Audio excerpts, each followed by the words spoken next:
방금 소개받은 이관호 인사드리겠습니다. 작년에 여기서 섰던 것 같아요. 예, 그래서 보령문화원은 제가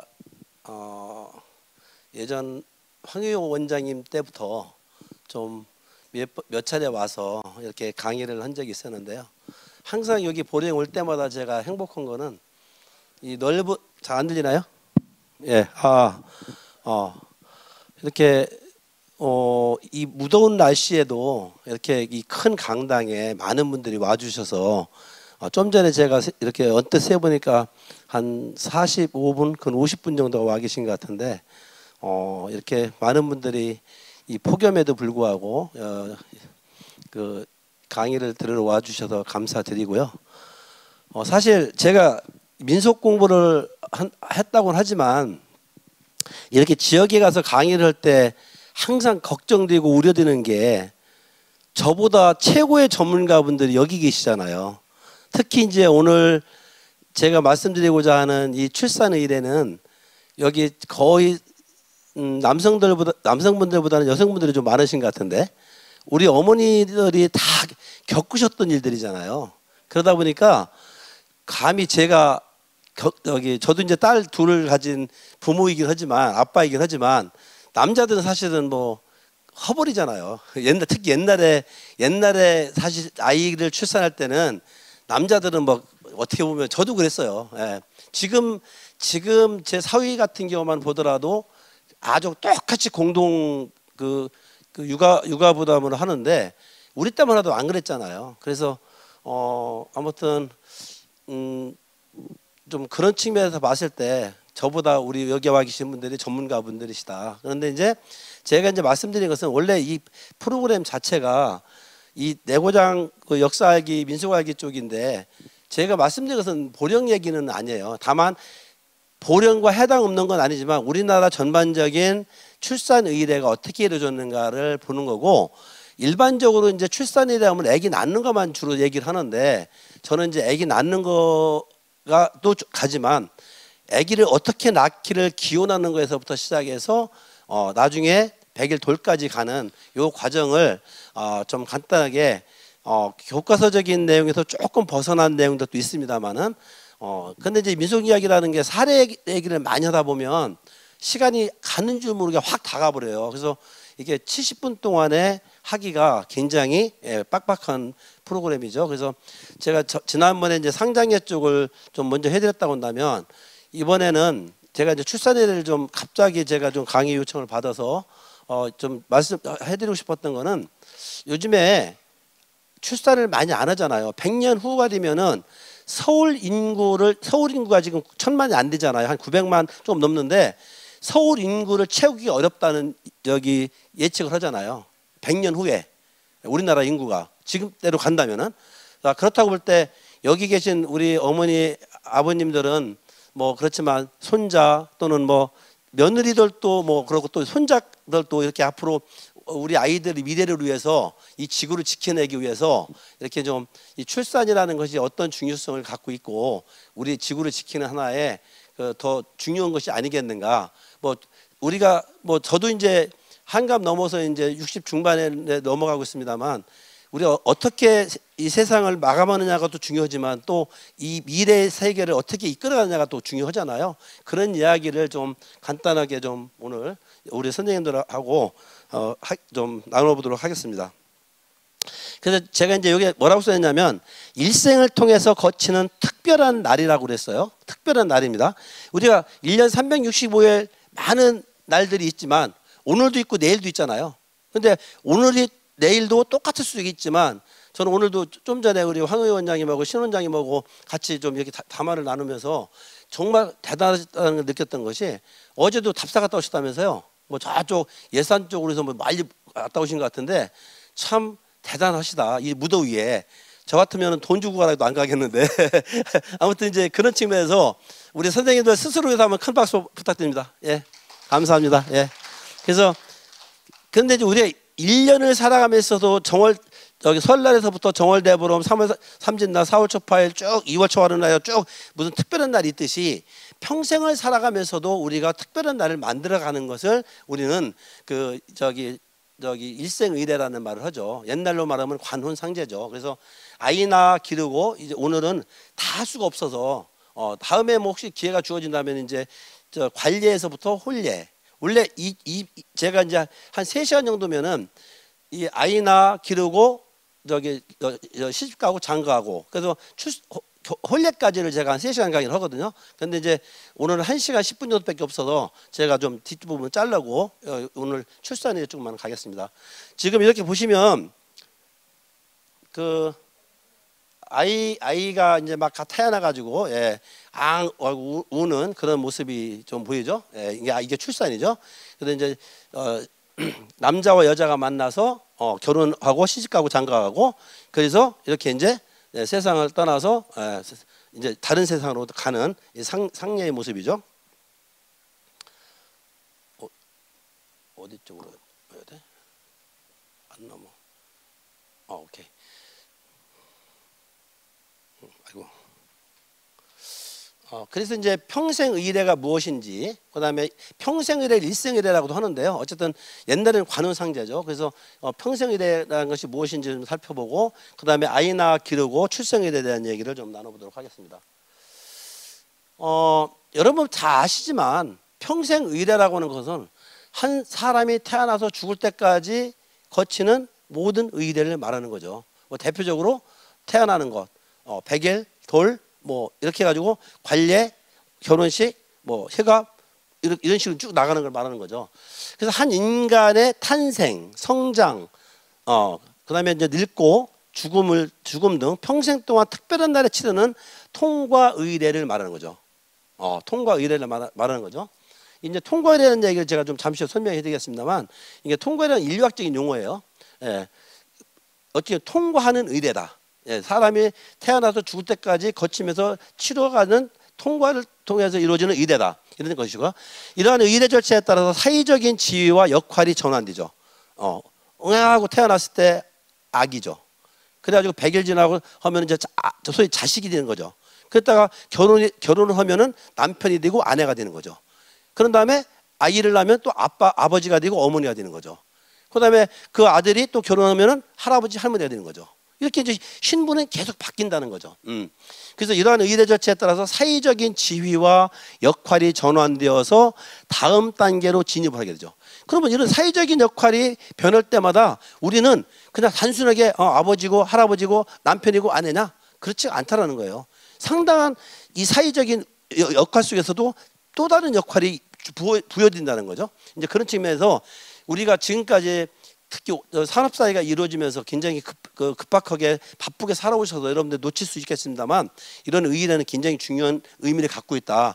그래서 이제 사실은 지금 여기 원장님 두 원장님들을 중심으로 해서 이쪽 보는 같은 경우서도 마을에 가셔서 우리 어르신들 조사를 많이 하시잖아요. 인터뷰를. 그런 것들이 우리 역사를 구성하는 것들이거든요. 이런 개인의 역사가 모여지면 그게 전체사가 되는 거거든요. 한 나라의 역사가 되는 거거든요. 그래서 굉장히 중요한 의미를 갖고 있다. 그런데 이제 우리는, 저도 뭐 고향이 여기 홍성이지만 시골에서 태어났지만 우리 시골에 농사짓던 우리 농부들은 그까짓 농사짓는 거 그거 뭐 먹고 살기 하는 거지 이렇게 생각하는데 그렇지가 않다는 거죠. 이 역사라는 것은 계속 전승이 되고 이어지기 때문에, 그런 이어지기 특히 축적이 되기 때문에 그런 것들은 우리가 기록하고 또 알아야 될 필요가 있다는 거죠. 그래서 평생의례라는 것은 일생의례라고도 하고요. 평생의례를 전통사에서는 사례 중심의 관혼상제라는 명칭으로 불렸죠. 그러니까 우리가 솔직히 민속학개론에 보면은 관혼상제로 이렇게 나왔죠. 옛날 책에는. 근데 요즘에는 관혼상제라고 안 나와요. 평생의례 또는 일생의례라는 이런 표현을 쓰죠. 자, 그래서 그럼 관혼상제란 무엇인지를 뭐 다 아시지만 간단하게 좀 개념적인 설명을 듣고 가면, 관혼상제라고 하는 것은 사람이 일생 동안 거치는 대표적인 4가지 의례, 관례, 혼례, 상례, 제례를 말하죠. 관례, 상투 틀어가지고 어른이 되는 것, 바로 그러면서 혼례로 가죠. 그런데 사실은 전통사회에서는 이제 아마 관례라고 하는 것이 여러 가지 어떤 사회적인 제도와 이거에 맞물려서 이 관례를 중요시 여겼겠죠. 성인식이라는 자체가. 예. 그런데 어떻게 보면 이 사회에 태어나는 첫 출발을 하는 엄마 아빠의 사랑에 의해서 아기가 그 결실을 맺어가지고 이 어떻게 보면 이 지구상에 태어나는 이 시기는 그 어떤 시기보다 중요한 시기라고 볼 수 있는 것들이죠. 예. 그래서 요즘에는 이 관혼상제라기보다는 민속학에서 일생의례 또는 평생의례라는 표현을 쓴다. 그래서 국립민속박물관에 가시면 알겠지만 삼전시관 같은 경우가 일생의례관이죠. 사람이 태어나서 죽을 때까지. 이전시관이 한국인의 1년. 그래서 정월부터 서때까지를 전시하는 공간이 되겠죠. 예, 그렇게 이제 가는 거죠. 한국의 관혼상제는 조선시대의 성리학 이념에 따라서 계획적으로 추진된 아주 유교식 관혼상제가 평생을의 문화적인 전통이 되는데 특히 이것이 강하게 나타난 것이 상제례였죠. 작년에 저희가 한번 살펴봤던 상제례죠. 사실 사색당파라든지 모든 것들이 이 상제례의 예법에 따라서 서로 당색이 나눠지고 정치적인 싸움으로 이루어지는 거죠. 예, 그래서 네 집안이 잘났다, 내 집안이 잘났다 그러면서 싸움이 이루어졌던 거죠. 예, 그러면서 뭐 장년에 며칠장을 해야 돼 이런 것들 마찬가지로. 근데 사실 출산의례 같은 데서는 조금은 민속적인, 민간적인 것들이 많이 남아 있다라고 볼 수 있는 거죠. 한국의 그 문화적인 전통으로 확립된 유교식 의례는 한국의 고유 문화 및 신앙 등과 서로 융합해서 한국만의 독특한 관혼상제로 정착하게 되는 거죠. 지금 이게 사례를 제가 좀 사진으로 여기 정리해 놓은 건데요. 여러분들 지금 제가 나눠드린 자료는 글씨 자체가 조금 찍어서 어르신들께서는 보시기 어려울지 모르지만 지금 안 보셔도 돼요. 이거는 나중에 그냥 여기 밝은 데 가셔서 그냥 심심하실 때 그냥 한번 보시고 그냥 버리시면 됩니다. 자, 우리가 이제 예를 들면 이런 것들이에요. 혼례라고 하는 것이 혼인이라고 하잖아요. 예. 결혼이라는 말보다는 혼인이라는 말이 좀 정확한 표현이라고 그러는데, 그럼 혼인이라고 할 때 혼자라는 저물 혼자죠. 근데 일반적으로 혼인은 아침에 하죠. 그죠? 그다음에 이런 것들이 이제 소위 말하는 사례에서 나타난 것보다는 약간 다르게 표현되는, 우리 민속에서 표현되는 그런 하나의 전통이라는 걸 말씀을 드리는 겁니다. 자, 그러면 우리가 이제 좀 전에 제가 통과의례라는 말을 썼는데, 그냥 요거는 여러분들이 뭐 깊이 알아둘 필요는 없고, 이건 인류학 하는 사람들이 기본적으로 공부하는 과목인데, 이 통과의례라고 하는 것은 사실은 외국에서 들어온 이론이죠. 여기서 보시다시피 통과의례란 인생의 고비와 계절의 변화에서 나타나는 위기를 잘 넘기기 위해 짜낸 구상과 그 과정에서 벌어지는 행위들이라고 그래서, 바로 이 사람이, 이 사진 나타나는 이 사람이 1873년도에 태어나서 1957년도에 돌아가신 분인데, 아놀드 반 겟랩이라고 하는 사람이 제넵이라고도 하고 하는 이 사람이 이 이론을 만들어냈죠. 의례를 통해서 개인은 인생 고비를 넘긴다라는 것에 착안해서 개인 삶의 과정에 초점을 두었고, 태어나 어른이 되고 결혼 후 자녀를 생산하고 죽음을 처리하는 과정을 산, 관, 혼, 장 등을 고려하여 삶을 설명하고 있는 거죠. 즉 삶에서 의례만을 따로 떼어내거나 일생의례의 범주만을 따로 분리해 이해하려고 하는 것이 아니라, 의례라고 하는 현상을 통해서 삶을 구성하는 구상과 행동들이 통합적으로 드러난다. 그래서 분리의례, 뭐 통합의례 이런 것들이 계속 반복적으로 일어난다, 이런 것들이죠. 그래서 1908년 통과의례라는 용어를 창안을 했던 겁니다. 자, 그럼 한국인의 평생의례라고 하는 것은, 제가 이제 이 설명을 왜 드리냐면, 우리 선생님들께서는 대개 관혼상제를 딱 염두에 두고 계시기 때문에, 그 관혼상제 아닌 거, 이걸 염두에 두기 때문에 좀 이 일생의례라는 것은 이러한 의미를 갖고 있다. 관혼상제에다가 출생의례를 더하고 거기에 희감례를 넣어서 한국의 일생의례라고 정리할 수 있겠다. 이렇게 이제 그림으로 나타내면은 이렇게 볼 수 있다는 거죠. 자, 그러면은 여기서 이제 제가 지금까지 한 10분 정도에 걸쳐서 한국인의 평생의례 또는 일생의례, 통과의례라는 개념적인 용어 설명을 좀 해드렸고, 이제는 이제 본격적으로 출생의례가 무엇인지를 좀 살펴보도록 하겠습니다. 이 사진들은 뭐 제가 일일이 설명하겠습니다. 엄마 뱃속에 있을 때의 모습들이죠. 바로 태어나서 태를 자르는 모습이죠. 첫돌의 모습이고, 이렇게 해서 저기 사진들을 좀 보시면 될 것 같고, 이거 태아하니 엄마 뱃속의 무슨 사진이죠. 출생이래라고 하는 것은 한 인간의 탄생을 전후해서 새 생명의 잉태를 기원하거나 태어난 생명을 무탈하게 키우기 위해 행하는 각종 의례다.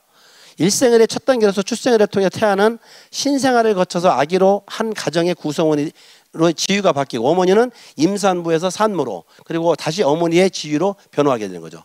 이게 이제 그 분리의례, 뭐 통합의례 이렇게 계속 반복이 되는 거죠. 여러분들 조선시대 1900년대 초, 그러니까 구한말 시대까지만 하더라도 우리나라 평균 연령은 얼마나 됐을까요?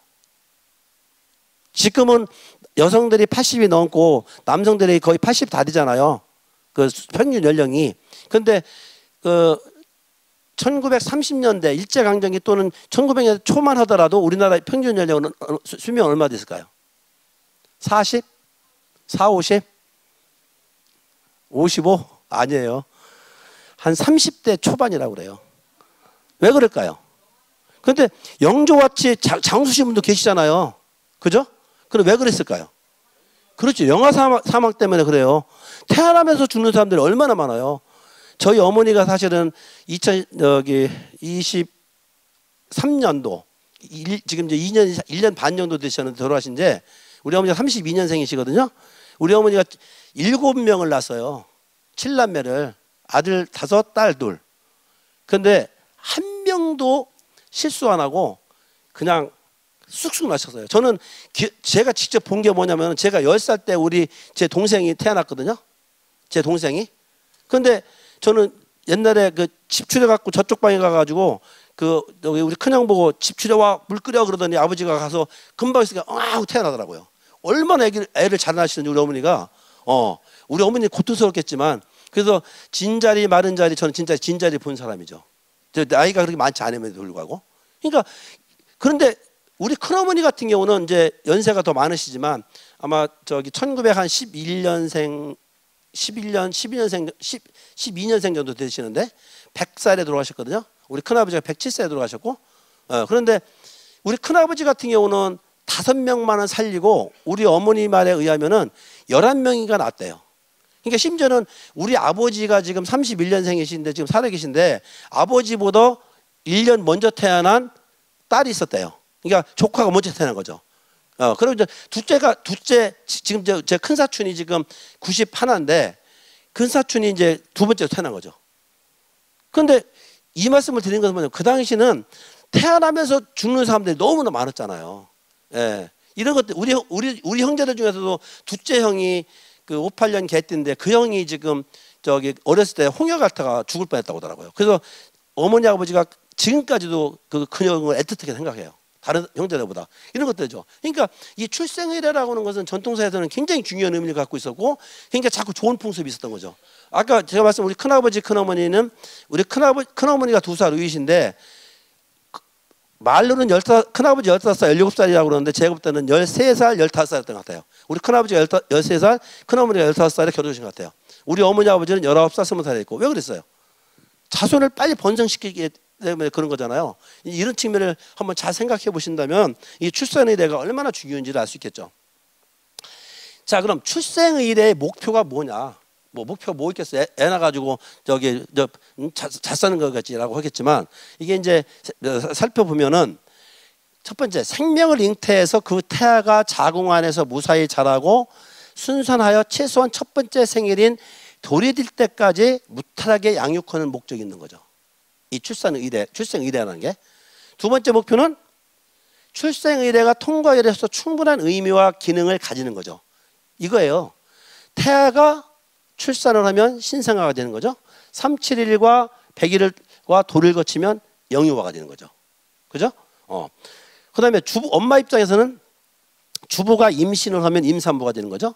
임산부가 출산하면 어머니가 되는 거죠. 이렇게 지위가 변하는 거예요. 그럼 지위가 변하면은 여러분들 좀 한번 우리 어머니들 한번 생각을 해보세요. 내가 시집 가기 전에 나의 생각, 시집 가서 아기가 태어나기 전에 나의 모습, 그 다음에 아기가 태어나서 엄마로서의 모습 어떻게 다를까요? 전혀 다르죠. 엄마는 용감하잖아요. 그 어떤 거에도 굴복하지 않잖아요.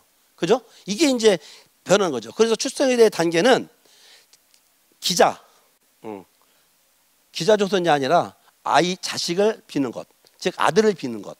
그다음에 산전, 아기가 태어나기 전, 출산, 산후. 그래서 371과 100일과 도를 거쳐서 이렇게 나아가는 이 단계가 바로 출산 의례의 전 단계라고 볼 수 있는 거죠. 그러니까 제가 이 설명을 좀 드리는 것은 우리가 그동안에는 대부분 출생 의례를 조사를 간다, 민속조사 간다 그러면은 아기를 어떻게 태어났어요? 이 얘기만 하거든요. 근데 그것이 아니라 실질적으로 아기를 비는 마음에서부터, 자, 요즘에는 딸을 더 좋아해요, 아들을 좋아해요? 아마 여기 계신 분들은 아들이라고 그러실 것 같아. 예. 근데 딸이잖아요. 저도 솔직한 얘기로 딸을 첫 때, 90년도에 제 첫 딸을 낳고 94년도에 둘째 딸을 낳았는데, 딸만 둘이니까 아들을 하나 갖고 싶은 거예요. 저는 왜 갖고 싶었냐면요, 제가 이관호잖아요. 제가 전의씨인데 제 손이 끊기는 게 좀 아쉽더라고요.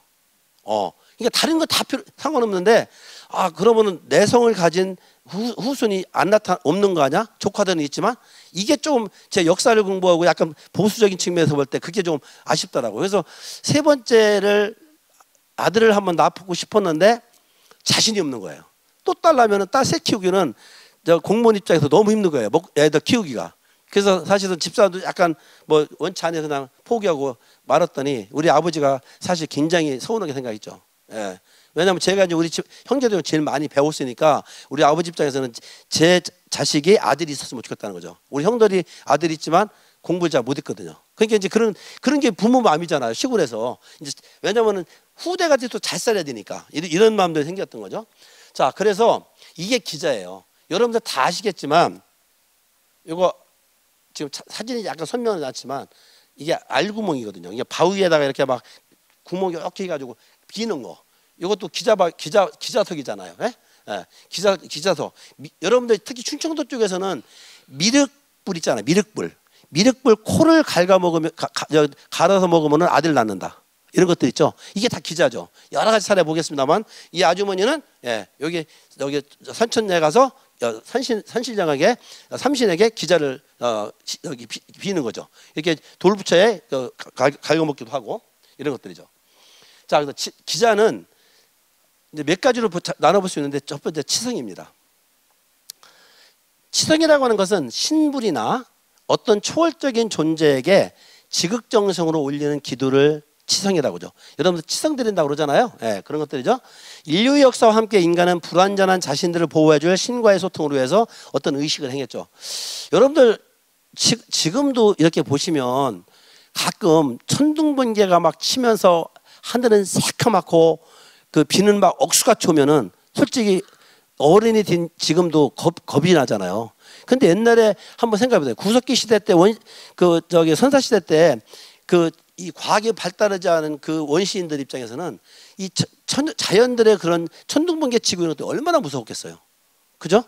그렇기 때문에 우리 인간은 단지 머리가 좋아가지고서 기립을 하면서 이 지구를 지배하다 보니까 사실은 조심스러운 말씀입니다만 이 지구의 환경을 망치는 동물이 누구예요? 우리 인간이죠.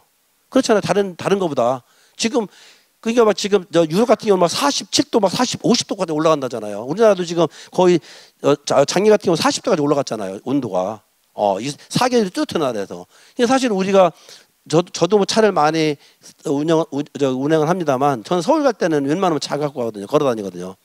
운동도 될 겸. 그러니까 이 우리 인류가 사실은 이 발달된 과학 문명을 가지고 사실 이 지구를 지배하면서 많은 사실은 어떻게 보면 나쁜 짓을 많이 한다고 볼 수 있는 거죠. 근데 우리 미래 후손들을 위해서는 그렇게 하면 안 되잖아요. 근데 어쨌든 그런 것들 이 얘기는 무슨 우리 인간이 실질적으로 동물들과 힘으로 싸운다고 할 때 개 이길 수 있어요? 조그만 개들은 이길 수 있죠. 그렇지만 세파트나 큰 개들 이길 수 있어요? 못 이기잖아요. 개도 못 이기잖아요. 힘으로는. 그렇지만 머리를 이긴 거잖아요. 그러니까 그래서 볼 때 이런 이 소위 후손을 그러니까 점지해주는 이 자체가 우리 여기 옛날 사람들이 볼 때는 지금은 당연하잖아요. 지금 우리 또 선생님 자녀분이 아들 딸 어떻게 되세요? 우리 선생님 아들만 둘이세요? 아유, 아들 능력이 있으시네. 그런데 아들과 딸을 점지하는 건 누구의 영향이에요? 여자예요? 남자예요? 남자라고잖아요. 저는 아들을 낳을 수 있는 능력이 없는 거예요, 사실은. 그게 뭐 술도 먹고 막 그랬는데 전 술 담배도 안 하지. 뭐 그냥 아무튼 그 뭐 어쩐지 모르지만 저는 그래서 포기해 버린 거예요, 아들 낳기를. 그러니까 무슨 말씀이냐면 그런데 우리나라 사람들은 아까 좀 전에 제가 말씀드렸다시피 아들을 낳아야만이 내 손을 계속 이어간다. 지금은 사실은 그 법적으로는 우리 딸이 만약에 자식을 낳아서 그 내성을 내성을 아버지 친정 아버지 성을 딴다고 하면 딸 수 있어요, 법적으로도. 그런데 예전에 안 그랬잖아요. 그것 때문에 굉장히 힘들었잖아요. 그거를 한 사람이 누구라고 하는데 아무튼 그런 것들이죠. 그래서 이러한 의식은 춤과 노래와 같은 예술적인 행위를 동반하고요. 우리가 무당들이 굿하고 추는 것처럼 똑같은 거죠. 그래서 이제 이런 것들이 오늘날 사실은 인간 문화재가 되는 거죠. 그런 내용들이. 그다음에 주술사나 제사장, 샤먼들의 춤과 음악은 종교적 의식인 동시에 사람들의 정서를 그 고양시켜서 심리적인 고 정신적인 고통에서 벗어나는 거죠. 그러니까 솔직히 제가 민속 공부를 하고 민간신앙 공부를 하지만 무당들이 굿하면 진짜 나아요? 나을까요? 우리가 의료에서 하는 것처럼 나을까요? 뭐예요? 마음이에요. 정신이에요. 여러분들 그 종교를 가지라고 하는 게 다른 게 아니잖아요. 종교를 가는 것은 내 마음을 자꾸 정화시켜서 좋은 마음을 가져서 가는 거죠. 그런데 종교를 안 가졌을 때는 자꾸 나쁜 마음을 가지면 나쁜 짓을 해도 나는 뭐 괜찮아 이런 생각을 하잖아요. 그런 거 똑같은 거예요. 그러니까 어떻게 보면 사람들은 제가 이제 민속 종교 민간신앙 전공한다고 그러면은 무당들을 막 믿을 줄 아는데 저는 지금까지 복채내고 전본 적 한 번도 없어요. 그거 왜 봐요? 근데 이제 다만 그게 통계학이에요. 통계학이라는 건데 마찬가지인 거죠. 그래서 이 심리적인 치유라는 거예요. 마찬가지로 임신을 하는 것도 여러분들 요즘에 옛날 엄마들보다는 요즘에 그 엄마들이 아기를 임신을 잘 못 하잖아요. 왜 그럴까요? 음식 문제나 환경 문제도 있지만 제가 볼 때는 정신적인 문제예요. 이 스트레스 받아서 그래요. 그래서 여러분들 절대 며느리들이나 손주 며느리들한테 애 낳아라 뭐라 하지 마세요. 알아서 낳게 하세요. 근데 이제 만약 하실 때는 이런 민속 강의를 들으시고 이런 얘기를 통해서 그게 저는 이제 그래서 라떼 이론을 좀 만들고 싶은데 그 라떼 이론이 뭐예요? 경험 이론이거든요. 그러니까 한 마을의 노인이 돌아가시면은 그 역사가 사라진다고 하잖아요. 그러니까 그런 것 좀 중요한 거거든요. 그래서 저는 라떼로 이론을 만들고 싶은데 요즘에 라떼 젊은 MZ 세대한테 라떼 얘기하면은 무지하게 욕 먹잖아요. 와 그러잖아요. 근데 저는 라떼 이론을 만들고 싶은 사람이에요. 그게 경험은 굉장히 중요하기 때문에 그래요. 그래서 심리적이고 정신적인 고통에서 벗어나서 얼마나 아이를 건강하게 임신할 수 있는지를 하는 것이 바로 이런 기자신앙이다. 그래서 이제 특히 이제 불임 여성, 아기를 잘 낳지 못하는 여성들에게는 기자의 영험을 보이는 장소인 바위나 고목이나 기자석이나 남근석이나 굴, 그죠? 공암굴 같은 경우, 공주에 가시면 동학사에서 공주 쪽으로 하다 보면 거기 공암굴이라고 있거든요. 오른쪽에 그게 서씨와 연관이 되거든요. 실제 그 서씨 실존 인물이거든요. 법정인 분재까지 갔었거든요. 무슨 말이냐면 서씨성을 가진 양반이 길을 가다가 그 비를 만났다는 거죠. 그런데 그 마을에서 신분이 낮은 여인이 논일을 하다가 비가 오니까 그 공암굴이 지금도 있어요. 그러니까 그 동학사에서 반포 쪽으로 가다 보면 오른쪽 변에 논 끄트머리에 산 밑에 굴이 하나 있어요. 거기에서 둘이 피를 피우다가 얼러리쩔러리 해가지고 난 게 서씨 유명한 그 옛날에 높은 벼슬까지 했던 유명한 분이에요. 그분을 낳았다는 거예요. 그래가지고 그 이야기를 어떤 사람이 제에서 썼는데 그 집안에서 소송 걸어가지고 재판까지 갔었어요. 진짜로 사실이에요. 그게 한 20년, 한 15년 전 일인가 그럴 거예요. 그러니까 그런 굴들이 많다는 거죠. 알터 등의 제물을 차리고 정성껏 이렇게 기도하거나 절에 불궁을 드렸다. 이게 굉장히 조심스러운 말일 수도 있는데 우리 할아버지 태어나실 때 그 절에 가서 불궁 드리고 태어나셨다고 그래서 그 우리 할아버지가 우리 어머니, 아버지, 큰아버지, 큰어머니한테 절을 꼭 가시라고 그랬어요. 나중에 안 다니셨는데 그랬어요. 근데 이제 사실 절에 가서 치성드리고 맞다는 아주 이상한 얘기까지 막 전해지잖아요. 그래서 뭐 진짜냐 아니냐 이런 얘기도 나오는데 아무튼 그런 일들이 많이 벌어지죠. 그래서 백일기도 뭐 불공드리고 뭐 낙다는 동 이런 얘기가 많은 거죠. 그게 이제 바로 이제 치성이라는 거죠. 그러니까 기자라는 거죠. 기자신앙이라는 거예요. 이제 삼신받기랍니다. 삼신은 지금 여기 보시다시피 석삼자를 쓰는 신, 산신, 나흘산자를 신도 써요. 그러면 이건 나흘산이라는 것은 아기를 낳는다는 측면인 거고요. 원래는 이 삼신을 많이 써요. 천지인을 말하는 거예요. 이게 여기 세 개 신을, 그래서 아이를 점지하거나 건강을 주관하는 신이고요. 특히 이제 삼신할매는 할매로 인정이 되죠. 그래서 삼신할매를 잘 모셔야 사실은 아기가 점지하는 것에서부터 건강하게 무사하게 자랄 수 있는 거죠. 삼신이 부정 또는 정성부적으로 집을 떠났을 때 다시 받아 모시는 것을 삼신받기라고 하죠. 충청도에서는 이렇게 안진구슬을 하면서 여기 그 박수무당이 무당들이 이렇게 이제 북을 치면서 이렇게 삼신을 받는 그런 모습입니다. 이게 삼신 받는 그 사진이에요.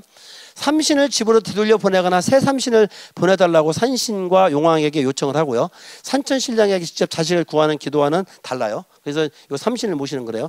자연물로서는 달 삼신이 있고요. 달. 동식물로서는 은행나무 삼신, 모시 삼신, 개 삼신, 멍멍개, 소 삼신. 오엉은 저기 소, 오매어는 그다음에 이제 임산부의 생명력으로서 임신 가능성을 높이는 방법으로는 여러분들 잘 아시다시피 산가에 첫 국밥을 끓여주고 산모와 함께 먹는 것. 산가는 저기 아기를 태어난 집, 그 집에서 첫 국밥을 끓여주고, 그러니까 만약에 동네 A라는 집에서 아기가 태어나면 그 집에 가서 미역국을 끓여주고 산모와 함께 먹는다든지, 그다음에 출산한 집에 삼신집과 금줄을 훔쳐다가 가져온다든지, 산모의 피 묻은 속옷을 빌려 입고 진자리에 놓는다든지, 진자리라는 것은 집 추려 가지고 놓는 그 자리 말하는 거죠. 그렇게 해가지고 이런 하나의 그 소위 말하는 여러분들이 생각하는 미신적인 행위라고 그러지만 그런 하나의 이걸 인류학적으로는 유감주술이라고 그러거든요. 이런 유감주술 행위를 했다. 뱅이를 통한 임신이 있는데요. 이 충청도 쪽에서 이 뱅이가 참 많이 있었어요. 이 뱅이는 만약에 물건을 잃어버렸을 때, 아주 소중한 물건을 잃어버렸을 때도 뱅이를 하거든요. 그때는 고양이 뱅이, 미꾸라지 뱅이 이런 것들이 있는데요. 그러니까 이런 것들이에요. 한 마을, 자 여기가 이제 한 마을이에요. 그러면은 만약에 우리 신 원장님네 집에 금가락지를 잃어버렸어요. 그런데 금가락지가 한 돈도 아니고 두 돈도 아니고 10돈이야. 근데 그거는 우리 때부터 대대로 물려받은 것들이야. 근데 이거를 잃어버리면 도저히 안 되겠어. 찾아야 되겠어. 그러면 동네에 소문을 냅니다. 자, 우리 신원장님 내에 금가락지를 잃어버렸다고 하는데 언제 어느 날 그 뱅이를 합니다. 이래요. 그러면 동네 사람들을 다 오잖아요. 안 오면 의심받잖아요. 그러니까 와요. 와서 하는데 미꾸라지 뱅이 같은 경우는 이렇게 해요. 미꾸라지를 잡아다, 산 미꾸라지 잡아다 눈을 찔러요. 그러면 눈이 뭔데요? 가져간 사람이. 그다음에 그 고양이 뱅이는요. 요즘에 고양이 집에서 키우시는 분 계시죠? 아마 흉악하다고 할지 모르지만 산 고양이를 가마솥에다가 물을 넣지 않고 불을 뗍니다. 그러면 딱 이렇게 달아오죠. 그때 소뚜껑을 딱 열고 고양이를 딱 집어넣다가 뚜껑을 닫은 다음에 팍 열어버리면 어떻게 해요? 뜨거우니까 팍 튀어나가죠. 튀어나가는, 만약에 고양이가 저한테 들어왔으면 내가 도둑놈인 거야. 참 웃기죠? 근데 이게 단순하게 생각할 필요 없어요. 이 심리전이에요. 심리전이에요. 이거는. 그렇기 때문에 그러면 뱅이를 한다고 할 때 바로 뱅이를 하느냐? 아니에요. 소문을 내고서 며칠 있다 해요. 그러면은 도둑이 재발저린다고. 옛날에는 도둑이 외부에서 오는 사람이 아니잖아요. 그러니까 갖다 놓는다는 거죠. 근데 대부분은 도둑은 어디에 있어요? 집 안에 있는 거야. 자식들이 가져가는 거야.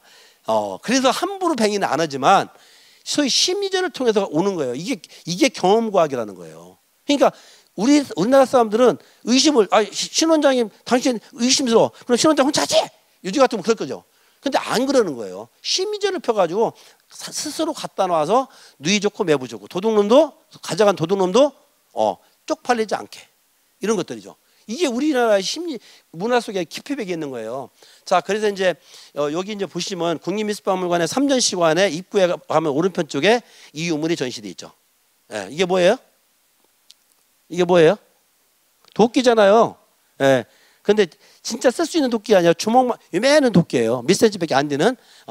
자, 뱅이라고 하는 것은 위협 요소를 미연에 방지하거나 불행을 되돌리고자 할 때, 또 소원을 은밀히 이루고자 할 때 사용하는 주술법이 바로 뱅이에요. 그런 뱅이 사례로서는 아기를 많이 낳은 우리 어머니처럼 7명을 낳은 이런 다산부의 속옷을 얻어 입기. 예. 요즘 같으면 입으라고도 안 입죠. 예, 저기 불결하다고. 그 다음에 산부의 월경대를 몰래 훔쳐서 차기. 그 다음에 도끼 모조품 이거예요. 이게 이거 돌도 이거 기자도끼라고 그러는 거예요. 이거 이름이 정확한 명칭이 기자도끼예요. 이거 여러분들 혹시 여기 돌아다니시면은 유물로서 구입해도 돼요. 예. 귀해요. 이거 흔치 않아요. 큰 도끼가 아닙니다. 한 5cm, 6cm밖에 안 돼요. 조그만 도끼인데 이렇게 매달려 있는 거죠. 예. 그래서 도끼 모조품 3개를 염을 써는 숫쇠로 만들어서 알죠? 염을 쓰는 작도 그거로 만들어서 허리춤에 차고 다닌다든지. 왜요? 찍어야 되니까. 찍어야 낫잖아요. 그죠? 이제 이런 것들이죠. 제가 더 깊이까지 얘기를 안 해요. 다 알으실 것 같아서. 작두비녀, 고추, 절구대, 베넷저고리 등을 몸에 지고 다녀요. 이게 다 비녀, 고추, 절구대 어떤 형태예요? 남근처럼 생겼잖아요. 그죠? 남성을 상징하잖아요. 이런 것들을 몸에 지고 다닌다. 이런 것들을 유감주술이라고 그래요. 학술적으로. 자, 그래서 산전금기는 어떻게 되느냐? 금기의 기능은, 금기라고 하는 것은 무엇을 하면 어떤 나쁜 상황이 발생되므로 하지 말아야 된다는 거죠. 하지 말라는 것이 금기잖아요. 그래서 금기의 본질은 임산부와 식구들을 조심시켜서 임신부와 태아를 위험에서 지키는 거죠. 저는 이제 제가 딸만 둘이다 보니까, 특히 제가 83년도부터 경찰서에서 한 3년을 제가 근무하다 보니까, 제가 서장경찰서에서 근무했거든요. 그러다 보니까 어떤 거를 많이 봤냐면, 저는 평생 우리 애들하고 여름철에 해수욕장 한 번도 안 갔어요. 왜 안 간지 아세요? 서산, 제가 처음에 근무했던 곳이 소원지서였는데 거기가 말리포 해수욕장 데잖아요. 근데 여름철에 그 사건 사고들이 무지하게 들어오는 거예요. 심지어는 부모님하고 와도 막 그 성폭력, 성추행 사건들이 막 어마어마하게 들으니까 우리는 조사를 나가잖아요. 그게 너무 막 머릿속에 남아가지고 저는 애들 데리고 해수욕장을 안 갔어요. 여름철에. 그래서 여름철 휴가 안 가요, 저는.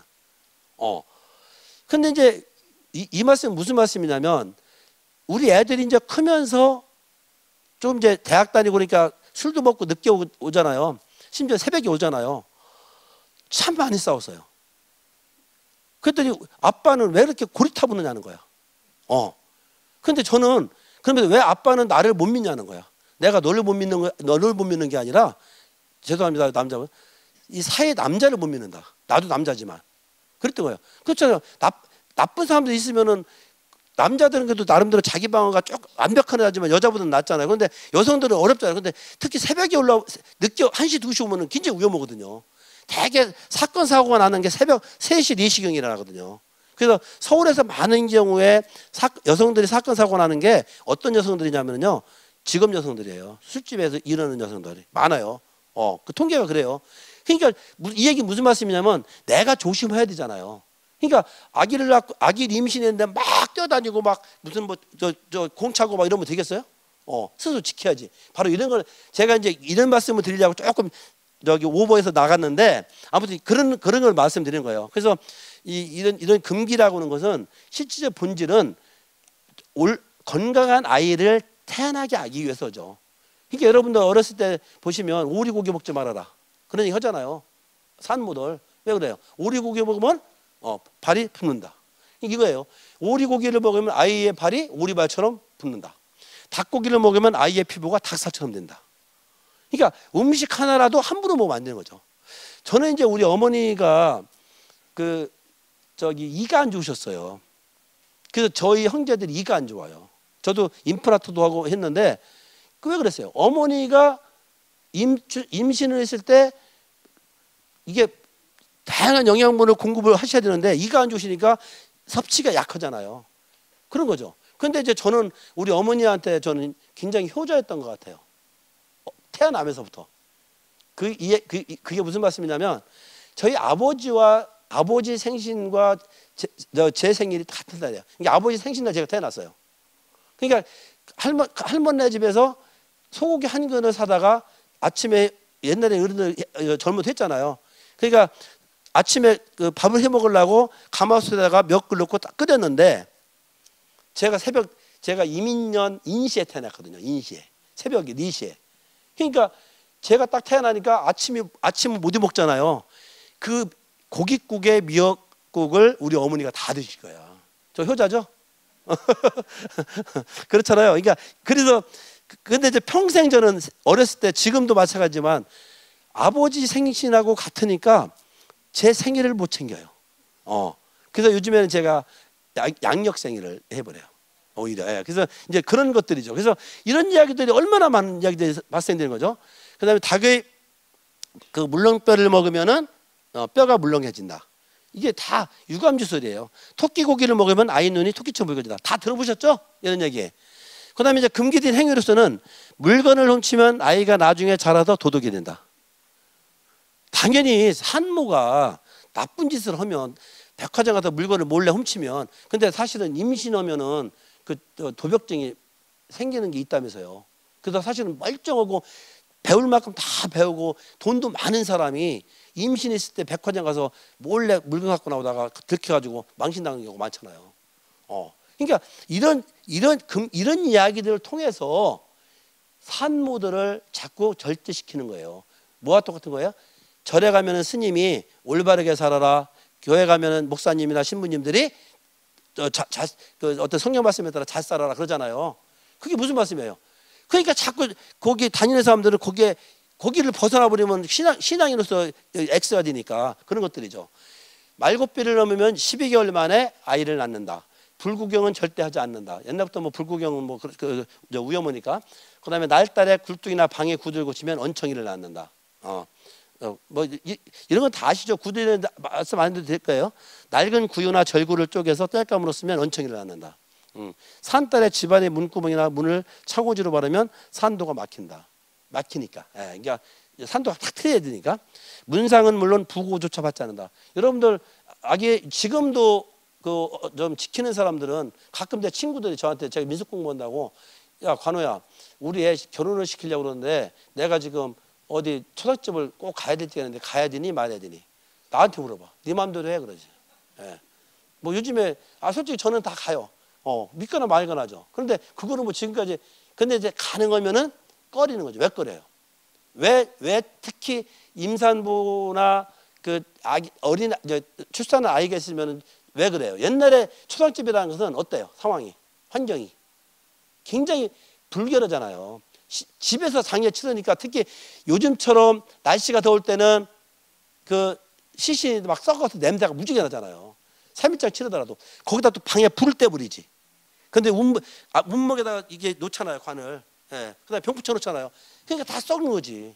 그럼 거기서 모든 병균이 일어나는 거지. 근데 요즘에는 영화실에 가면은 호텔보다 더 깨끗하잖아요. 사실 아무 문제 없는 거죠. 음식도 그렇고 이런 것들이죠. 자, 태몽입니다. 이제 지금 산전을 말하는 거예요. 아기가 태어나기 전에 기자를 하고 금기사항을 지키고 이제 꿈도 꾸잖아요.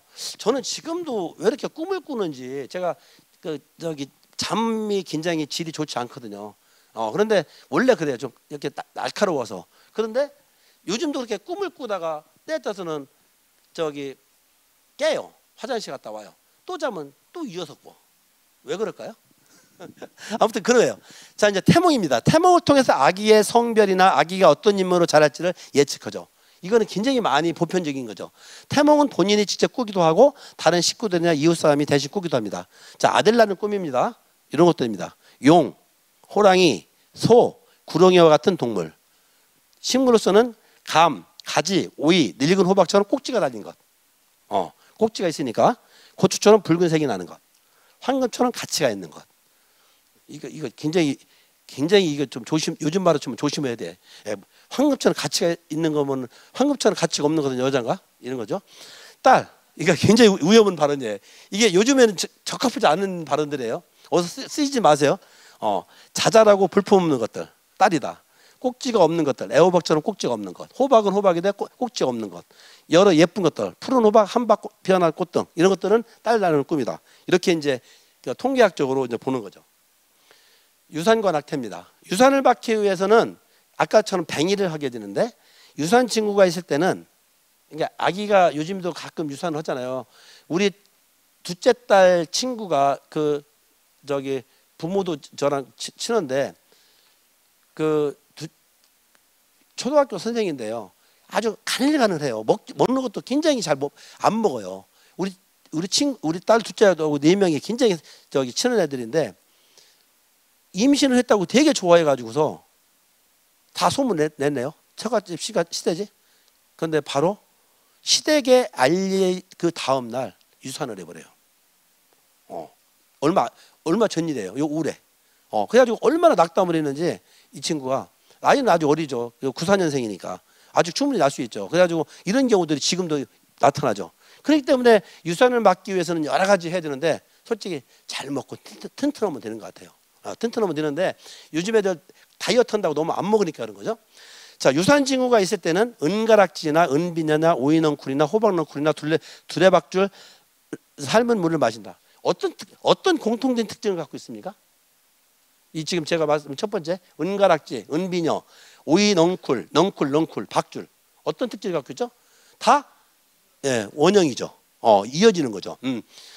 호박넝쿨의 줄기가 위로 올라가면서 뻗어 나간다. 나가면 된다. 우물의 두레박줄이 위로 당겨 올라간다. 이게 어떤 모양을 보는 거죠. 형상을 보는 거예요. 그러니까 무슨 호박넝쿨 줄기가 아래로 가는 게 아니라 위로 뻗쳐 올라가면은 유산을 막을 수 있다. 그런 얘기죠. 살아있는 송사리나 문고리를 삶은 물을 마셔도 효험이 있다. 문고리도 여는 거죠. 유산 시 태아를 잿간에 묻으면 곧바로 다음 아이를 쉽게 임신한다. 유산을 했을 때 그 유산한 태아를 다른 데다 함부로 버리면 안 되죠. 이것도 일종의 금기사항이죠. 잿간에 묻으면 바로 임신이 가능하니까 잿간에 묻어라. 유산을 하기 위해서는, 반면에 이제 낳기 싫은 아기가 있잖아요. 그죠? 요즘도 가끔 있잖아요. 그런 사람, 내가 원하지 않는 임신을 했다든지, 부부관계는 상관없는 거지만, 이럴 때는 식초, 갱수, 옛날 간수죠. 갱수, 간장, 갱기랍, 할미꽃, 모시뿌리 같은 거, 모시뿌리, 담뱃잎, 왕겨, 복숭아나무를 삶은 물이나 숫두를 간 물을 먹는다. 또 앵두나무 뿌리, 모이뿌리 삶은 물이나 이런 것들을 먹는다. 그다음에 초상집, 제사집, 잔치집의 음식 등을 먹거나 마신다. 약간 막 함부로 먹으라는 얘기지, 그죠? 아까 말씀드렸지, 자극적이고 역한 맛과 향, 산전금기 이런 것들이 이제 산전금기 음식이라는 거죠. 그래서 소위 말해 산전금기 음식을 먹으면은 유산을 할 수 있다, 이런 얘기죠. 출산입니다. 그렇게 해서 이제 출산을 하게 되는데요. 45분이죠. 예. 아기를 태어나게 하기 위해서는 먼저 산실을 마련해야 되겠죠. 대부분 산실은 여러분들은 어디에서, 우리 여기 연세 드시는 우리 어머님들 옛날에 어디다가 산실을 차렸습니까? 주로 안방?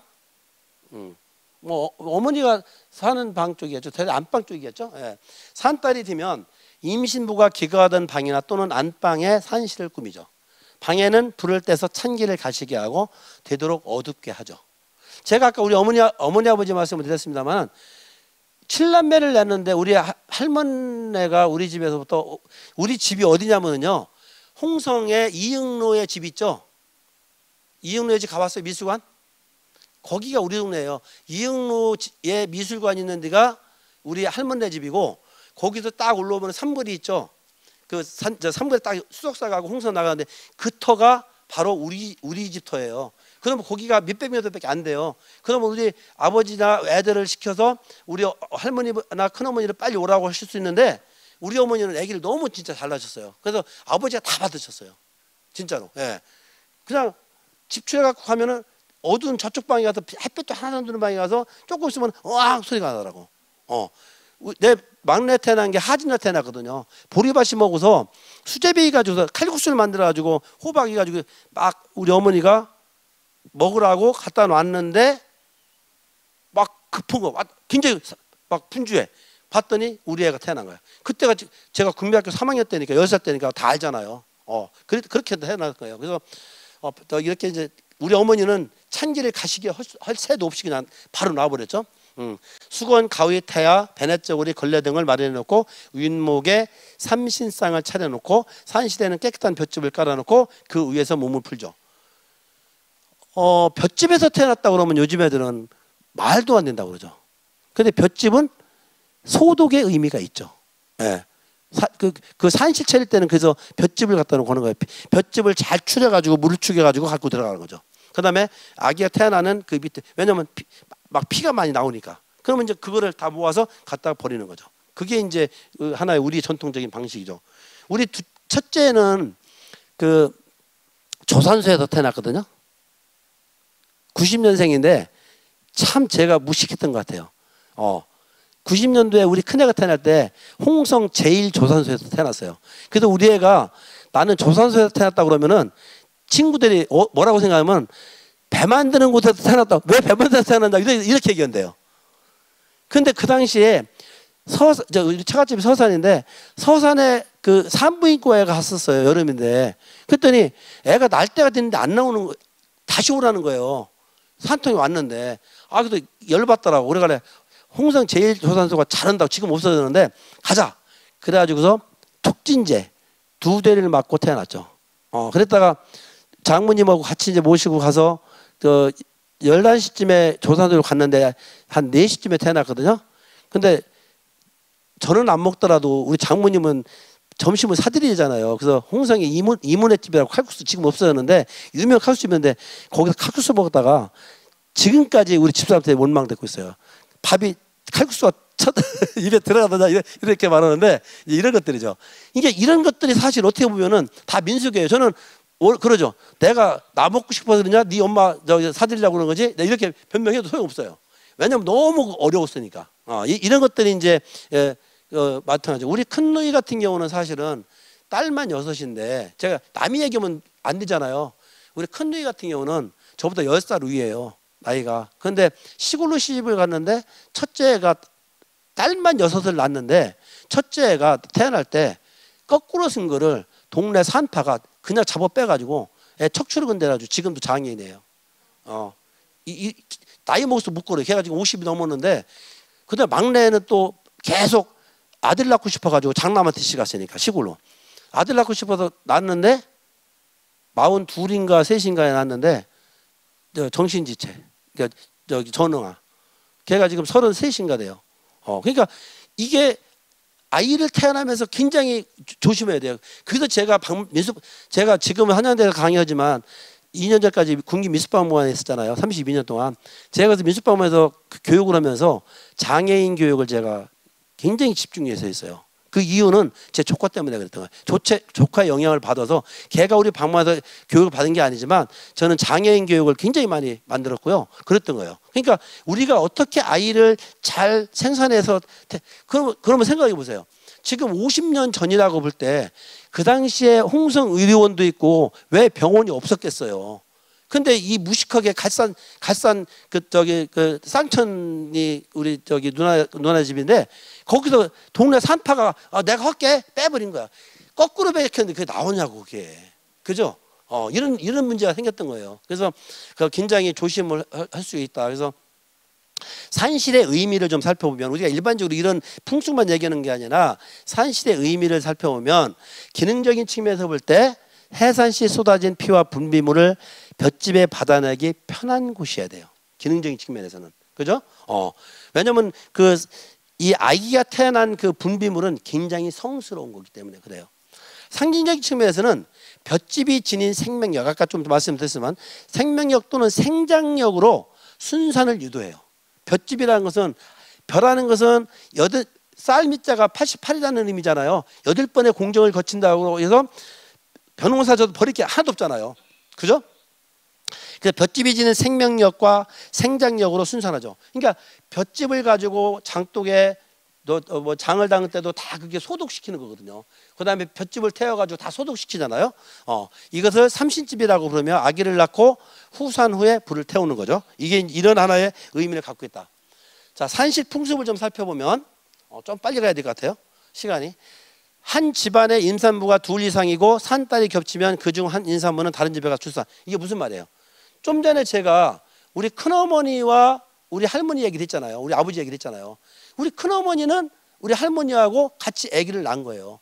그런데 이거는 1년 정도 차이 있을 때는 상관없는데 같은 달에 아기가 태어나면은 둘 중에 하나는 피해야 돼요. 친정집에 가든지 아니면 산막에 가든지. 이게 필요한 거죠. 마을 동제를 지낼 때에 임산부들은 해산막이라고 그래서 그 집에 있질 않고 그 마을의 바깥쪽에 있는 집단 생활을 하죠. 동제 끝날 때까지, 마을제 끝날 때까지. 이런 풍습이 있던 것처럼 똑같은 거예요. 그래서 어떤 집안에서는 같은 성씨의 핏줄을 잉태한 경우 둘 이상의 임신부도 허용하고요. 이러한 금기의 본질은 결국 한 집에서는 한 임산부에게만 정성을 집중하라는 의미가 있고요.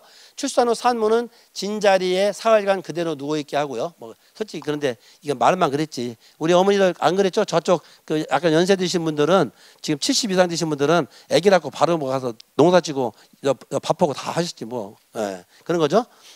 출산 시 산모의 비명을 이웃이 들으면 난산이 된다고 해서 산통의 비명 소리를 크게 내지 않도록 했는데 저는 그 경험했어요. 여름 되면 밀대방석을 깔아. 우리 황 원장님이 옛날에 그 여기 그 간첩 넘어왔을 때 무장군비 왔을 때 그 대구 그 개구리 소년 이 얘기를 좀 하시던데 사실 그때 저도 우리 동네가 우리가 구멍가게였기 때문에 앞에다 밀대방석 깔고 놀았거든요. 그죠?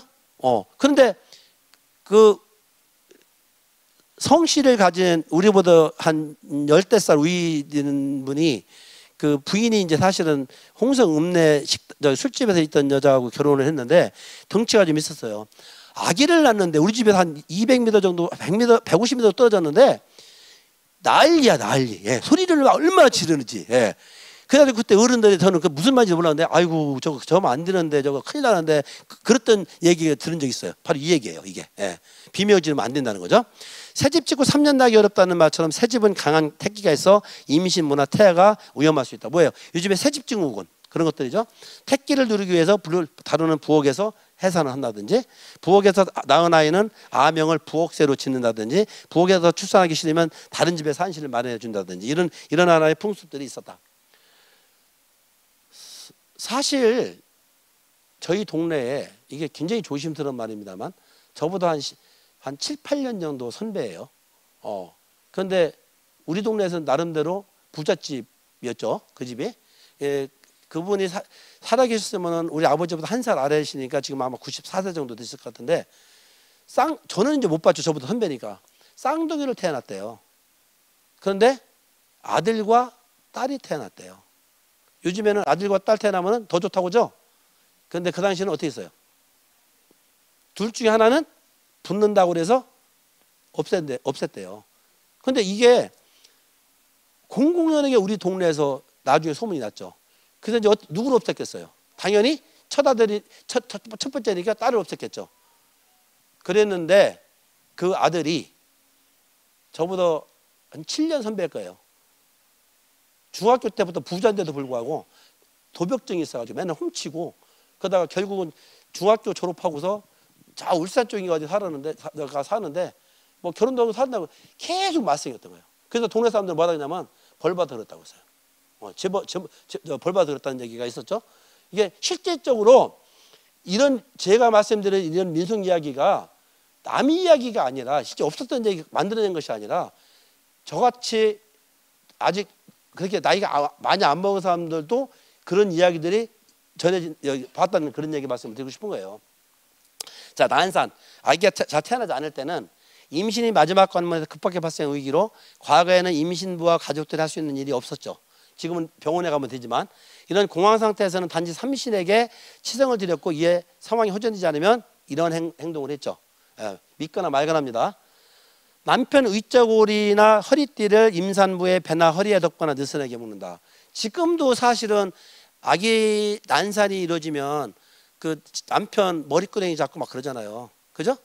여러분들 그런 분이 계시죠? 특히 약간 젊으신 우리 어머님들 남편 머리끄락 잡으시면 손 들어보세요.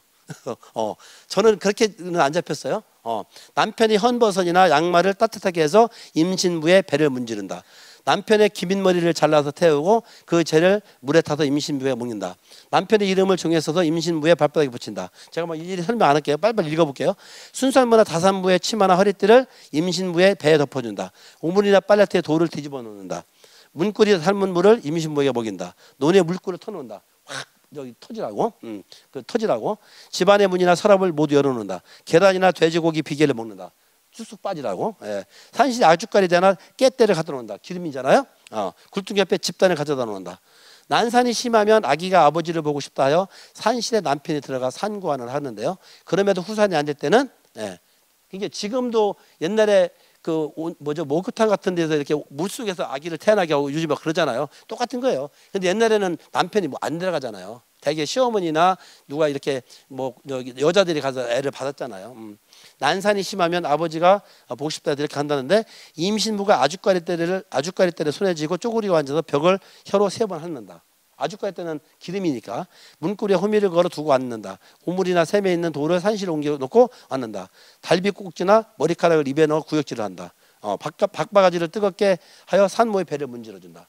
여러분들 지금도 저도 배가 좀 많이 나와서 고민인데, 사실은 이 배앓이 할 때 이렇게 여기 배를 많이 이렇게 주물러 주는 게 좋대요. 특히 이렇게 시계 방향으로. 그러면은 굉장히 좋대요.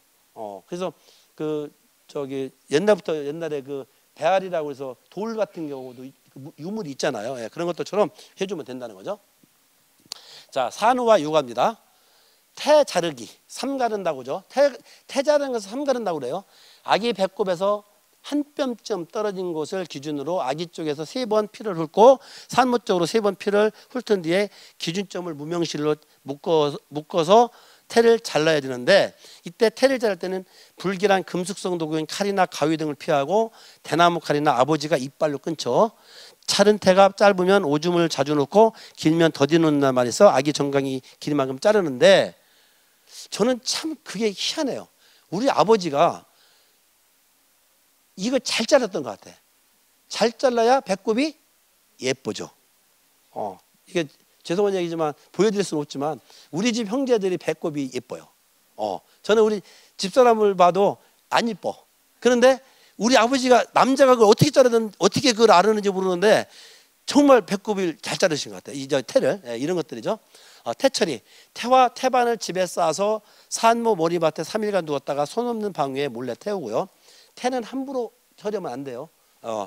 태우고 남은 태는 재와 함께 손 없는 방위로 부정이 없는 데 버리거나 묻거나 강물에 띄워버리는데, 많은 경우에 태는 그 냇가에서 떠내려 보내는 경우들이 많아요. 현장 조사가 가보면 충남 내포 및 서해안 일부 지역에서는 잣나무, 감나무, 대추나무 등 살아있는 나무 아래에다 묻기도 하고요.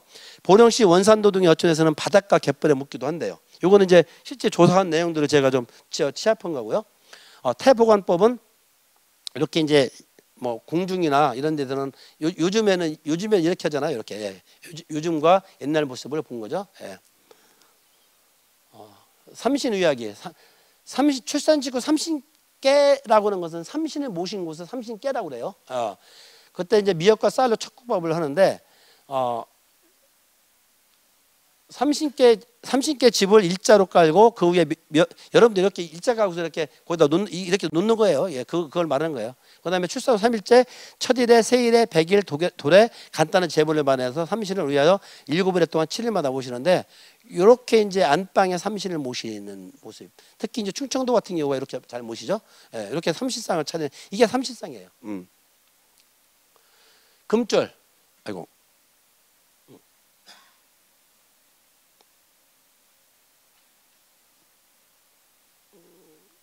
아이고. 금줄. 여러분들 금줄은 뭐 다른 거 설명 없이 왼새끼를 꽂아야 되죠. 그다음에 금줄을 꽂을 때 이렇게 끄트머리를 틱 나오게 해야 돼요. 근데 이 무식한 우리 국립미술박물관에 저도 있을 때였지만, 이 미술박물관에서 이 금줄을 왼새끼는 꽂았는데 이거를 안 내려보내는 거예요. 이게 귀신에 걸려야 되는데, 이게 맞거든요.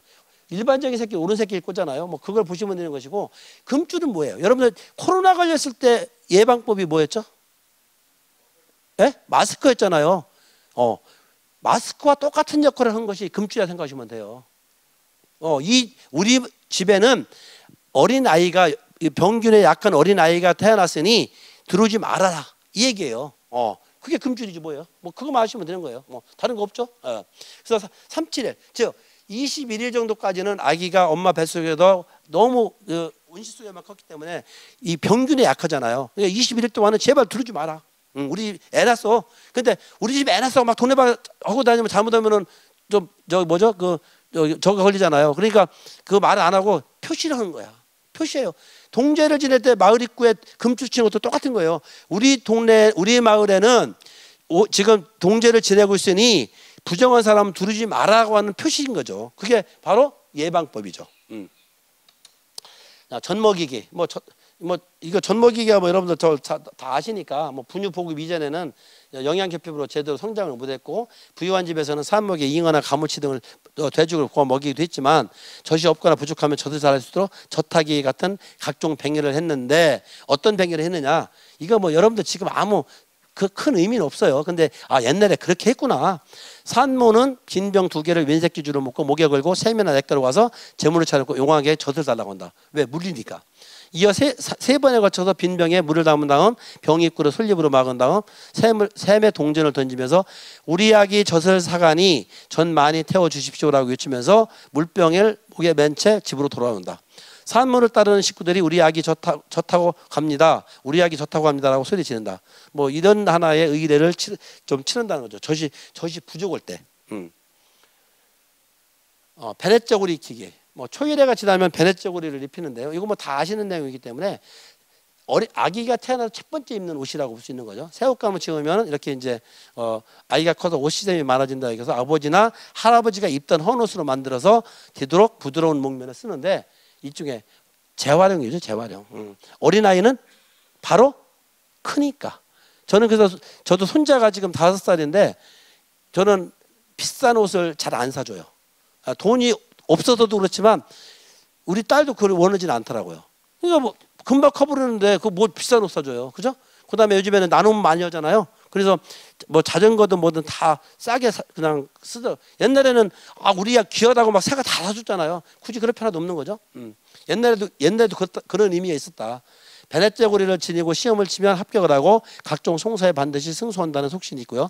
충남 당진 지역에서는 연년생에게 베렛저고리에 검은 동정을 달아주는 풍습이 있었는데 이는 연년생 아기에게 탈이 나지 않게 하기 위한 일종의 뱅이고요. 그다음에 이제 아기의 첫 외갓집 나들이는 최소 37일이나 100일 또는 돌잔치 이후에 가고요. 어머니는 잡귀와 재앙을 막기 위해서 아기 얼굴에 가마솥 검정을 바른다든지 젖에 경면 주사를 개해서 아기 숨구멍에 바른다든지 아기 옷깃 뒷구대에 실로 붉은 고추를 꿰맨다든지 부르집에 부추갱이를 꼭 지게 한다든지 외가에 도착하면 아기와 함께 부엌 아궁이를 들여다보고 친정 대란으로 나가서 굴뚝을 쳐다보고 뒷간에 측신에게 아기의 도착을 알리고 뭐 이게 뭐예요? 가정신들이잖아요. 그러니까 친정집에 갔을 때 집안에 있는 가정신들에게 신고를 하는 거지. 왜냐하면 시집갈 때 그 선왕당에서 친정 저거를 다 보내잖아요. 저 헝겊을 매달아 가지고 시집에 못 가게. 왜냐하면 신이 2개면 싸우니까. 그래서 마찬가지로 신고를 하는 거죠. 그다음에 이제 아기의 수명이 짧다든지 그럴 때는 시어머니라고 하잖아요. 그걸 많이 만들어줬다. 이 얘기는 그 얘기예요. 그러니까 좀 시간이 없어서 그냥 넘어갈게요. 37일 100일 돌입니다. 의학이 발달하지 않아 영아 사망이 연속하는 과학에는 아이 안정된 생존을 위해서 의례를 행했는데 통가일의 관점에서 볼 때 100일 잔치와 돌잔치는 가까운 친척과 이웃에게 아이를 공개하는 기회죠. 이제 우리 아이가 이제 안전할 수 있게끔 컸어요. 여러분들에게 신고식 합니다라는 거죠. 공표하는 절차입니다. 그런 의미를 갖고 있던 겁니다. 37일은 여기 보시다시피 이제 여기 21일째가 되는 날인데 세일에는 대문에 쳤던 금줄을 거두고 일가천척의 아기를 보여주는 거고 100이라는 숫자는 완벽을 상징하는 수잖아요. 우리말로는 모두 전체 많음을 뜻하는 온과 동일하고요. 가족은 100일이 된 아기가 중대한 고비를 넘기고 온전한 날수인 100일을 살았음을 축하하는 잔치이고요. 삼시상을 차려서 삼신을 위하고 백설기로 아기의 복을 빌며 수수팥단지로 아기 액살을 소멸하고 베넷머리를 깎아주고 뭐 이런 것들이 이제 100일인데 사실은 100일의 의미는 엄마를 위한 의례라고 한다죠. 무슨 말씀이냐면 엄마가 아기를 낳기 위해서는 100개의 마디가 흩어진답니다. 그것이 100일 때 될 때 다시 원상복귀되는 것을 축하하는 의미도 있다고 합니다. 그러니까 아기의 장수도 기념을 하지만 엄마의 그 수고로움에 대한 감사함도 있는 거죠. 그래서 여러분들 혹시 이제 며느님들이나 손주 며느님들 있을 때 100일 때는 꼭 수고했다 말 한 말씀 해주시고 뭐 이렇게 저기 100일 반지도 필요하지만 며느리에게도 좀 선물 좀 해주세요. 그러시면은 아마 우리 시어머니, 우리 시할머니 정말 최고야. 할머니만은 아니야. 할아버지도 마찬가지예요. 이런 것들이 필요하겠다는 겁니다. 자, 돌입니다. 초도일이라고도 하고요, 수일이라고도 하는데 첫 번째 생일로서 또 하나의 중대한 고비를 무사히 넘겼음을 축하하는 의미죠. 돌상에는 뭐 다 아시다시피 이런 것들을 넣는 거고요. 사내아이는 보라색 또는 회색 풍처바지에 분홍색 저고리나 삭동 저고리, 남색 저고리 이런 것들을 입히고 전복을 입히는 거고요. 여자아이는 머리에 굴레나 이렇게 조바위로 쓰고 이게 이제 아들인 거죠. 색동 저고리 이렇게 입힌다. 뭐 여러분들 돌상에서 다 아시다시피 무지개떡 소원을 이뤄라. 이렇게 팥으로 팥단지 나쁜 기운을 물러가라. 깨끗하게 백설기는 순수하게. 그다음에 이렇게 이제 끈기 있고 알차게 살아라. 뭐 오덕행 어느 만물의 그 조화를 이루어라. 이런 하나의 떡과 관련된 음식과 관련된 의미가 갖고 있고요. 돌복으로서는 이런 하나의 의미를 갖고 있죠. 이런 것들이 이제 다 여기 돌날에 입었던 그런 복식들이고요. 남자의 돌복은 이렇게 호랑이의 형태를 띠는 혹은 이렇게 이제 오방장 두루마기 같은 거를 입었고요. 그다음에 여자아이는 굴레에다가 색동저고리를 입었고요. 이게 국립미술박물관의 전시관에 전시되어 있는 것을 그 사진입니다. 이게 이런 돌띠 같은 거는 이쁘게 해서 만들어주고 타레버선도 만들어주고요. 기념하기 위해서 3700일 돌잡이죠. 돌잡이는 여기 중요한 돌잔치 대목으로서 아기의 장례를 가늠하게 되는데 남자의 돌상에는 붓이나 연필이나 활이나 책 등을 놓고 여자애는 이런 것들을 놓는데 요즘에는 상관없죠. 다 놓죠. 식구들과 친인척의 모여 축하하는 가운데 돌 잡힌다라고 하고 돌자체 무엇이냐 잡자고 하는데 돈이나 곡식을 잡으면 부자가 되고 책이나 먹이나 붓을 잡으면 공부를 잘하고 국수나 씨를 잡으면 장수하고 활이나 화살을 잡으면 장군이 되고 이런 의미를 갖고 있고 과연 우리 아이의 미래는 뭘까요? 요즘에는 뭐니 해도 머니죠. 그죠? 그래서 제가 돈을 5만 원짜리를 다 뭉티로 갖다 놨습니다. 과거의 돌잡이가 이렇게 이제 이루어진다고 한다면 이런 것들이 있다면은 우리 아이를 축복해 주세요. 천인천자문은 아시죠? 천자문은 천자문인데 천인천자문은 뭐예요? 여러분들 혹시 유물에 관심 있으신 분은 천자문을 사실 때 일반 천자문과 천인천자문은 가격 차이가 2배 이상 비쌉니다. 천인천자문이.